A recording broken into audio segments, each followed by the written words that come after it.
तौर पर ये कहा जाता है कि ये जो बड़ा नोट है 5,000 का नोट, दुनिया में कहीं भी 5,000 का नोट तो मेरा नहीं ख्याल कि होगा, अगर होगा भी तो बहुत कम उन ममालिक में जो हमसे भी ज़्यादा गरीब हों या हम जैसे होंगे। क्या इसकी वजह से भी ये वो कहते हैं जी करप्शन बढ़ती है, छुपाना आसान होता है, बहुत सारे अवामिल होते हैं, तो ये नोट अगर ख़त्म कर दिया जाए तो इससे भी रुपये कदर में इजाफा हो सकता। इन दोस्तों, मैं महेंद्र शर्मा स्वागत करता हूं पाक मीडिया की एक और लेटेस्ट डिबेट में, जिसमें कैसे पाकिस्तान की तबाह हुई इकोनॉमी पे डिस्कशन किया जा रहा है और सीधा सीधा बताया जा रहा है कि जो 5,000 का नोट पाकिस्तान की बाजार में जो रन कर रहा है वो भी कहीं ना कहीं करप्शन का सबसे बड़ा कारण बताया जा रहा है। और आज के समय अगर पाकिस्तान की जितनी भी करेंसी है वो सारी की सारी कमरों में ढेर लग के पाकिस्तान के लोगों ने, जो करप्शन करने वाले लोग हैं, उन्होंने लगभग एक साइड इकट्ठी कर ली है। तो कैसे आज पाकिस्तान दर बदर भटक रहा है, जबकि पाकिस्तान के जो करप्शन इदारे, करप्ट नेता है, उन्होंने 5-5 हज़ार के मोटे मोटे नोटों को अपने कमरों में भर के रख लिया, जिसकी वजह से कहीं ना कहीं पाकिस्तान में सारी की सारी करेंसी क्राइसिस आज चुका है। आज डॉलर का रेट आसमान छू रहा है और पाकिस्तान की आवाम त्राईमाम करती हुई सड़कों पे घूम रही है। तो दोस्तों, इसी प्रकार की चर्चा इस डिबेट में की गई है। तो पहले दोस्तों देखिए डिबेट, और उससे पहले मैं आपसे रिक्वेस्ट करूँगा, चैनल पर नए हैं तो चैनल को सबसे पहले सब्सक्राइब जरूर करें। दोस्तों चलते हैं डिबेट में। उसके नताइज सामने आए। 2 दिन में डॉलर ओपन मार्केट में 12 रुपये सस्ता हो गया। इंटर बैंक में भी आज स्लाइटली रुपए की कदर बढ़ी है।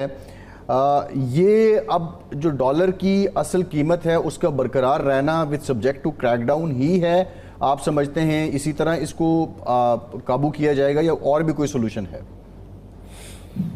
जी अस्सलाम वालेकुम, बहुत शुक्रिया मुझे प्रोग्राम में लेने के लिए। देखें, इसमें डेफिनेटली सॉल्यूशंस मौजूद हैं। इसमें हमें short term, medium term, long term plan बनाने पड़ेंगे और रिफॉर्म्स करने पड़ेंगे अगर हमें सस्टेनेबिलिटी चाहिए। देखिए, ये शॉर्ट टर्म मेजर्स बहुत इंपॉर्टेंट हैं, एडमिनिस्ट्रेटिव मेजर्स बहुत इंपॉर्टेंट हैं, गवर्नेंस से रिलेटेड स्टेप्स बहुत इंपॉर्टेंट है। जो ये क्रैकडाउन किया गया और हमें कंटिन्यू होगा भी, अभी तो शुरुआत हुई है शायद। और स्टेट बैंक ने भी आज बड़ी अच्छी एक जो है वो एक फ्रेमवर्क जो है शेयर किया है मार्केट के साथ, वो ये कि जो ओपन मार्केट है खास तौर पे उनकी कंसोलिडेशन होगी। ओपन मार्केट में जो मनी एक्सचेंज डीलर्स हैं, फॉरेक्स डीलर्स जो हैं, इनकी जो है कंसोलिडेशन होनी चाहिए। इसमें काफ़ी सारे एक्सचेंज डीलर्स हैं, इसमें ए कैटेगरी है, बी कैटेगरी है, उनको कंसोलिडेट करने की बात हुई है, उनकी कैपिटल रिक्वायरमेंट बढ़ाने की बात हुई है, उनकी अपनी ट्रांसपेरेंसी गवर्नेंस की बात हुई है, क्योंकि बहुत पहले हो जाना चाहिए था। इसकी हम बात बहुत अरसे से करते आए हैं कि इंटर बैंक जो है, जहां बैंक ट्रेड करता है आपस में करेंसी को, और वहां से आप रेमिटेंसेस भी भेजते हैं, एक्सपोर्ट्स भी होती है, ट्रेड भी होती है, फॉर्मल सेक्टर है वो, और फॉर्मल जो है वो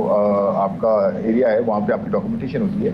तो ओपन मार्केट में रिलेटिवली इतनी ज़्यादा जो है डॉक्यूमेंटेशन नहीं है, और यहाँ ज़्यादातर ये चांसेस होते हैं कि यहाँ पे ग्रे मार्केट शुरू हो जाती है। फिर यहाँ से बहुत ज़्यादा ये स्टार्टिंग पॉइंट होता है जहाँ से स्मगलिंग करेंसी की और बहुत सारे और इश्यूज होते हैं, तो इनको कंटेन करने की जरूरत है। और देखें, ओपन मार्केट में ही रेट बढ़ता आया है पिछले 6-8 महीने से, साल में, कंपेयर टू इंटर बैंक, जहाँ पे आपका ट्रेड इतना बड़ा होता है। 95% ट्रेड तो इंटर बैंक में होता है, वहाँ पे रेमिटेंसेस आती हैं, एक्सपोर्ट्स होती है, इम्पोर्ट होती है वहाँ से। फिर ये ड्राइव क्यों कर रहा है ओपन मार्केट, क्यों इतना जो है वो रेट ऊपर जा रहा है, जबकि हमें डिमांड सप्लाई को इंश्योर करना है कि डिमांड सप्लाई अपनी जगह हो, जितनी डॉलर की रिक्वायरमेंट है उतनी होनी भी चाहिए। बट पॉइंट ये है कि ये जो एडमिनिस्ट्रेटिव मेजर हैं, जिसमें ना सिर्फ कमोडिटी की स्मगलिंग है बल्कि करेंसी की स्मगलिंग को भी रोका जाए, देखा जाए कौन बाय कर रहा है, किस लिए बाय कर रहा है, जेन्युइन बाइंग है या नहीं है, या कोई होर्डिंग कर रहा है, या कोई सिर्फ जो है अपने घर में रखने के लिए कर रहा है और या हवाला मार्केट में बेचने के लिए डॉलर को जो है वो ले रहा है। ये सबका ट्रैक होना चाहिए। बैंक की एक सिंगल ट्रांजैक्शन रोज की बेसिस पे जो है ना वो स्टेट बैंक को जाती है, तो ओपन मार्केट में क्यों नहीं जो है इतना ट्रैक रखा जाता। बहरहाल में ये सही डायरेक्शन में सही कदम है स्टेट बैंक की तरफ से भी, और हमारी जो लॉ इन्फोर्समेंट एजेंसीज हैं उनकी तरफ से भी सर्वेलेंस का बड़ा अच्छा कदम इक़दाम है। तो मेरे ख्याल में ये तो कंटिन्यू होना चाहिए ये एफर्ट। इसके साथ साथ रिफॉर्म्स की ज़रूरत है हमें, जिसमें गवर्नमेंट को अपने खर्चों को कम करना है, ताकि गवर्नमेंट जितना अपने खर्चों को कम करेगी उतना उसकी जो रिक्वायरमेंट है कर्जों की कम होगी। जब कर्जों की रिक्वायरमेंट कम होगी तो रुपया जो है वो बहुत ज़्यादा छपता है। लोकल मार्केट में जो कर्जे लिए जाते हैं और रुपया छाप के लिए जाते हैं। तो आपको ये बताऊं कि जितनी ज़्यादा रुपए की जो है सप्लाई बढ़ेगी उतना उसकी कदर में कमी होगी आगे। तो मुझे जो है ये खुशी है कि आज ये इक़दाम हुआ है, लेकिन at the same time reforms भी साथ में और कंटिन्यूस एफर्ट हो तो फिर हम बहुत जल्दी ट्रैक में आ सकते हैं। अच्छा खुर्रम साहब, आमतौर पर ये कहा जाता है कि ये जो बड़ा नोट है 5,000 का नोट, दुनिया में कहीं भी 5,000 का नोट तो मेरा नहीं ख्याल कि होगा, अगर होगा भी तो बहुत कम उन ममालिक में जो हमसे भी ज़्यादा गरीब हों या हम जैसे होंगे। क्या इसकी वजह से भी ये वो कहते हैं जी करप्शन बढ़ती है, छुपाना आसान होता है, बहुत सारे अवामिल होते हैं, तो ये नोट अगर ख़त्म कर दिया जाए तो इससे भी रुपये कदर में इजाफा हो सकता है? बहुत अच्छा सर आपने सवाल किया है, और ये बड़ा इंपॉर्टेंट जो है वो पहलू है जिस पर हमें बात करनी चाहिए कि कुछ एक स्कूल ऑफ थॉट ये कहता है कि जी आप करेंसी डिमोनेटाइज करें या ये बड़े नोटों को बिल्कुल ख़त्म कर दें, इसकी जगह नए नोट ले आएँ या छोटे नोट ले आएँ। दूसरा स्कूल ऑफ थॉट ये कहता है कि नहीं जी, ये इसकी वजह से कंट्रीज़ ने ये एक्सपीरियंस किया है, ये अमल किया है, उसमें से नुकसानात ज़्यादा हुए हैं बनस्बत इसके कोई फ़ायदे होंगे। अब मैं आपको बताता हूँ हमारी कंट्री के डायनेमिक्स किस तरह से। ये बात ठीक है कि बड़े नोट्स को नहीं होना चाहिए, और तो बिल्कुल होते हैं, 1 लाख रुपए का भी नोट है, 1 करोड़ रुपए का भी नोट है, ये जिम्बाब्वे और इस तरह बात कंट्री देखें जहाँ हाई इन्फ्लेशन है, तो वहाँ बहुत बड़े नोट्स आपको कंटेन करना पड़ता है ताकि आपकी महंगाई को जो किसी तरह से रोका जा सके। तो देखें, एक तरफ बड़े नोट से आपकी महंगाई, और इसको आप ज़रा देखते हैं कि जी महंगाई बहुत ज़्यादा बढ़ रही है, तो मैं छोटे नोट्स तो नहीं चल सकेंगे, इतने सारे लोग उठा के अपने जो है वो थद्दियों के थद्दियाँ उठा के आप जो है वो लेके जाएंगे दुकानों पे, तो इससे बेहतर है कि एक बड़ा नोट ले जाएं। तो देखिए बात ये है कि दोनों के आप अपने जो है ना डीमेरिट्स और मेरिट्स हैं। मैं ये कहता हूँ कि हमारे यहाँ जो आर्गूमेंट है वो ये कि 5000 का नोट खत्म कर दें तो जी आपकी ब्लैक इकॉनमी खत्म हो जाएगी, ऐसा नहीं है। हमारी डायनेमिक्स देखें क्या है, हमारे जो आम आदमी है ना, हमारे जो कल्चर है, फैमिलीज हैं, जो मिडिल क्लास है, इवन लोअर क्लास है, ये कैश क्यों घर पे रखते हैं आपको पता है? वो कैश इसलिए नहीं रखते कि वो टैक्स चोरी करने के मकसद से रखते हैं कि हमने टैक्स नहीं देना या हमने जो है वो हम काला पैसा हमने कमाया हुआ है। उनका मकसद ये होता है कि बैंक उनको अकाउंट ही नहीं खोलने देता। बैंक कहता है एनटीएन लेकर आओ, 50 जो है वो चीज़ें रिक्वायरमेंट्स होती हैं। टैक्स के लिए आप जाते हैं, उसके लिए 50,000 रिक्वायरमेंट्स आपके लिए होती हैं। आप सिस्टम में जाने के आपके लिए जो है ना इंसेंटिव्स ही नहीं है, डी इंसेंटिवाइज है, एक्चुअली डी इंसेंटिवाइज किया जाता है यहाँ टैक्स पेयर को, और जेन्युइन जो है वो जिसके पास पैसे हैं उसको डी इंसेंटिवाइज किया जाता है सिस्टम में आने के लिए। उसके पीछे पड़ जाते हैं टैक्स वाले, उसके पीछे पड़ जाते हैं जितने भी जो एजेंसीज होती है। तो क्यों वो आएगा सिस्टम में? और लोगों को लिक्विडिटी भी टाइम पे नहीं मिलती। लोग अपने बच्चों की शादियां करते हैं, अपने घरेलू मामला चलाते हैं, वो कहते हैं हमें बैंक से अच्छा, हम घर पे रखते पैसे, बैंक जाने से हमें ख्वारी होती है। नहीं, खुर्रम साहब आप जो बात कर रहे हैं वो ये कि डॉक्यूमेंटेशन में तो फिर दिक्कत आती है ना, ये तो होता है ना। मैं आपको बताता हूँ जी सर, मैं आपको बड़ा अच्छा एक पॉइंट एक और बताता हूँ, आपकी बात बिल्कुल सही है। मैं ये कह रहा हूँ डॉक्यूमेंटेशन के लिए इंसेंटिवाइज करें ना लोगों को आने के लिए, कम टैक्स करें, आसान बनाए ना आने के लिए कि जी आप आए, आपको कोई प्रॉब्लम नहीं होगी बैंकिंग सिस्टम में है। लेकिन मैं एक और पॉइंट आपको ये ऐड करना चाह रहा हूँ कि मुझे बताएं, इतनी हाई इन्फ्लेशनरी एनवायरनमेंट में जहाँ रुपए की कदर रोज गिर रही हो, आप अपने घर पे रुपया रखना पसंद करेंगे या उसको कन्वर्ट करना पसंद करेंगे? इससे पहले कि वो जो घर पे आपने 5,000 रुपए रखें या 5 लाख रुपए रखें, उसकी कीमत जो है अगले 1 महीने में 30% या 10% कम हो जाए, 1 साल के बाद उसकी 50% का कीमत आती हो जाए, तो आप घर पे रखना पसंद करेंगे? तो इस हाई इन्फ्लेशनरी एनवायरनमेंट में कोई भी घर पे कैश नहीं रखता, या तो कोई गाड़ी ले लेता है, कोई रियल एस्टेट ले लेता है, या फिर कोई जो है वो डॉलर में कन्वर्ट करता है या गोल्ड में कन्वर्ट करता है। तो आपको सबसे पहले रुपए को गवर्न करना है कि रुपए की बहुतात ना हो। जब रुपया छप रहा है बहुत ज्यादा तो उसकी कीमत में कमी होगी। आपको पता है M2 ग्रोथ जो मनी सप्लाई है जो क्यों बढ़ती है? गवर्नमेंट 18% पे कर्जा ले रही है, 18% पे नहीं, 18% की ग्रोथ हो रही है कर्जों में पिछले साल के मुकाबले में। और जो मनी सप्लाई है, जो पैसा छप के आ रहा है मार्केट, वो 14% पे आ रहा है। तो आप सोचिए जब आपने पैसा छापते रहेंगे और गवर्नमेंट खुर्रम साहब मसला ये है एक ऐसे दौर में जब दुनिया भर में पेपर करेंसी जो है वो ख़त्म हो रही है, आलमोस्ट ख़त्म होती चली जा रही है, वहाँ हम 5,000 का नोट लेके बैठे हुए हैं और घरों में पैसा रख के बैठे हुए हैं। जहाँ भी छापा पड़ता है पता चलता है 2 अरब रुपया निकल आया, 3 अरब रुपया निकल आया, 5 अरब रुपये के नोट निकल आए।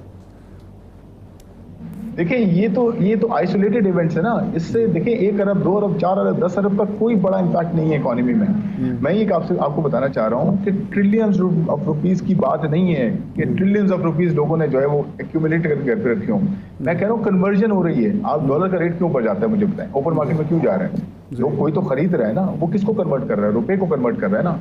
इसलिए कन्वर्ट कर रहा है कि उसको परसेप्शन उसकी खराब हुई है।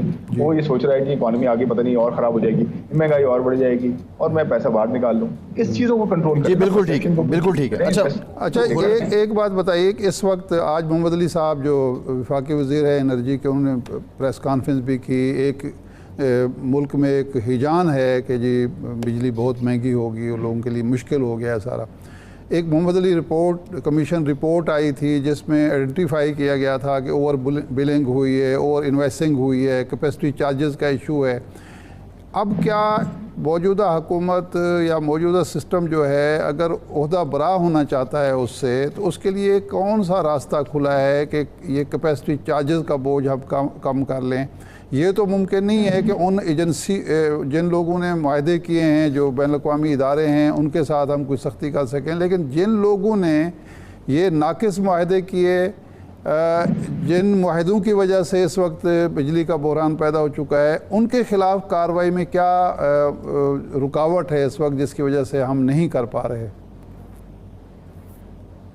देखिए कि आप अपने इंटरनेशनल मुआहदे नहीं तोड़ सकते, ना उसको इतना ज़्यादा जो है वो अमेंड कर सकते हैं या उनको इतना ज़्यादा चेंज कर सकते हैं जिससे आपकी जो कॉन्ट्रैक्ट को ऑनर करने का जो एक बड़ी कॉस्ट है वो आप झेलनी पड़ जाए। आपने रेकोडेक के मामले में देखा भी है कि इंटरनेशनल कोर्ट ऑफ जस्टिस ने कहा वो तो नहीं कर सकते, ग्लोबल कोर्ट्स होती हैं वो फिर। तो दूसरा प्रॉब्लम ये, वो उन्होंने बिल्कुल सही कहा मौदूदी साहब ने एक और प्रोग्राम में कि जी आपके यहाँ जो ये मुआहदे होते हैं ना, इनका इंटरनेशनल लॉ होता है। पाकिस्तानी लॉ में कोई आपके जो है ना वो इस मसले हल नहीं होते। आर्बिट्रेशन होती है या फिर इंटरनेशनल इंग्लिश लॉ होता है, वहाँ की कॉस्ट एक बहुत बड़ी। और दूसरा ये होता है कि अगर आप इसको अमेंड करना शुरू कर देंगे, उसकी वजह से आपके जो फ्यूचर की इन्वेस्टमेंट है ना वो दाव पर लग जाती है। लोग बोलेंगे हम इस मुल्क में इन्वेस्ट नहीं करते, आप कॉन्ट्रैक्ट्स को ऑनर नहीं करते, और जब इनका दिल करता है ये उसको जो है इनके।